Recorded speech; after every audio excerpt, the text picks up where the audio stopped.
The whole industry of crypto is reaping the rewards of the years of effort that were collectively exerted by the developers and investors who put their faith in crypto at a time when it was just a vision that not everybody felt would thrive. Years after, here we are now, and people are more than eager to be a part of the growing influence and the future that has cryptocurrency as its face and torchbearer.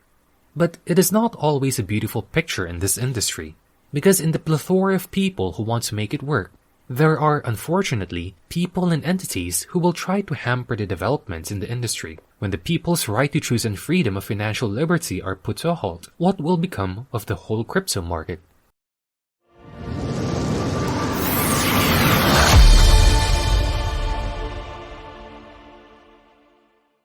This is Diversified Streams, your go-to YouTube channel for all things crypto. If you haven't subscribed yet, click the subscribe button so you don't miss out on the latest news and tips related to crypto, and make sure to keep your notifications on so you'll be updated with our latest videos. We post frequently so you wouldn't want to miss it. In today's video, we will be talking about the sanctions that the government is currently imposing in some projects inside the crypto space. This is both an intriguing and insightful topic to tackle given the varying opinions on the matter. But this is what the channel is for, and we would like to discuss everything with you. Plus, we have some updates on Monero and Ethereum, so those are other things you need to check out.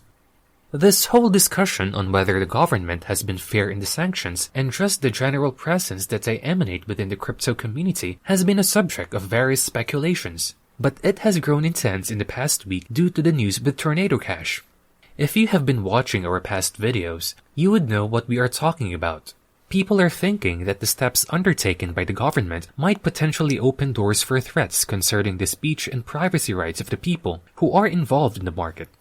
If you do not already know what Tornado Cash is, it is an open-source privacy tool that allows you to send money anywhere on the blockchain without any information as to where you are sending it to be released publicly. That is basically all there is to it, a tool to make sure that the privacy of the clients are well kept. But the recent news surrounding this tool involving hackers that laundered assets had been a great target of criticism by the government, and they were immediately faced with sanctions. While this is not a bad thing because we do not want the space to be safe of any criminality, the sanctions that were imposed have raised a lot of eyebrows, especially when its effects have rippled through other open-source protocols such as Aave, Uniswap, and Balancer, who all have started to block wallets that have traces of transactions related to the smart contract under Tornado Cash. This is pretty bad because it can lead to the weaponization of Tornado Cash as a tool to acquire users and wallets that are blocked from dApps. Essentially, this would mean an even more dangerous threat to crypto because it will not be possible to reject any transactions coming from Tornado Cash. Unfortunately, this is something that's not just an assumption because it is already taking place right now. Both Aave and Uniswap have started blocking wallets that are receiving assets worth 0.1 Ethereum from unidentified Tornado Cash protesters, who seem to be doing so due to the sanctions imposed by the US government. So no matter what address or domain it is, as long as it's public, you may be a target of these protesters and will receive this amount of ETH, which can get your wallet to be blocked by Aave or Uniswap. This is already annoying if you are an investor. But it is believed that what we are experiencing right now is only a small manifestation of what might happen if the government and the market do not arrive at an agreement. At the end of it all, these projects and investors will only have to choose one of two choices: continue doing these protests and spark some sort of uprising against the sanctions, or just surrender and turn a blind eye on what has been happening. We are already seeing the likes of Uniswap and Aave doing the latter, but who knows? There might be others in the market who will try to do otherwise. What do you think about this dilemma, guys? We really are at the point where it would potentially be the government versus the market. And if we do not take the right steps, this could be a massive threat for the whole industry. So what are your thoughts? Let us know by sharing them in the comments down below. Also, while you're at it, give us some appreciation by liking this video and subscribing to our channel. It helps us a lot, especially with the algorithm, so we'd really appreciate it if you can do that. Eric Wall has something to say in this discussion, and I think it is worth talking about. He thinks that the decision that Aave had undertaken is definitely receiving a lot of backlash from the people, but he also thinks that they should not be shaken by this and really just let the project comply. so that the government will not be seeing them in the same light that they saw Tornado Cash. After all, it is our responsibility to make sure that the access to the backend, or the decentralized protocol, has several alternatives.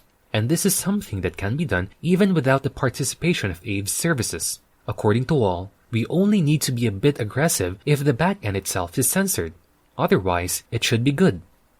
The point of this is that maybe we should not waste our energy about things that do not necessarily need to be too worried about, especially when there are a lot of bigger things that need to be talked about. I think what we should be worried about is the tendency of these sanctions to be a form of attack on the right to privacy and free speech of the people.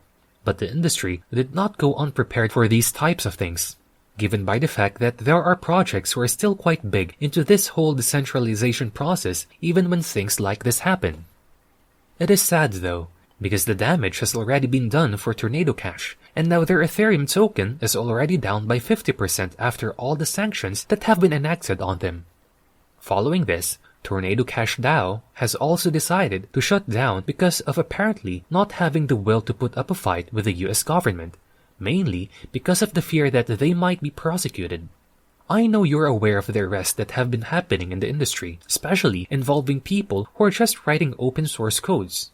So really, the logic behind the Tornado Cash DAO's closure is justified, but at the same time, saddening because of the circumstances surrounding it. But as I said, it is not every day that we get to see these things, and there are certainly things worth seeing in crypto. Monero, which is another protocol that specializes in privacy, just made a cool upgrade, and it is already live. There are several upgrades to Monero. The first one being the increase in the number of available signers for a ring signature. This was originally only 11, but the upgrade changed the number to 16. These ring signatures are what Monero uses in order to make sure that transactions done within their platform will not be traced at all. So the upgrade means an extra level of security for users. Another upgrade is the enhancement of the Bulletproofs algorithm to Bulletproofs Plus, where essentially the transaction size is reduced while the speed is increased. Monero is hopeful that through this upgrade, the overall performance of the project will improve by 2%, standing at 7% from the recent 5%. They are also upping the speed of wallet syncing to 40%, which is 10% higher than their current 30% syncing speed. Again, an upgrade for a more improved performance. The last upgrade Monero has done is the multi-signature functionality, where general improvement and some security patches were also made so that the network's privacy services are top-notch. Heading over to Ethereum, we cannot give any updates about it because the merge is about to happen in a few weeks' time. But here's something that we want to report, and it is all about the future that comes after the merge.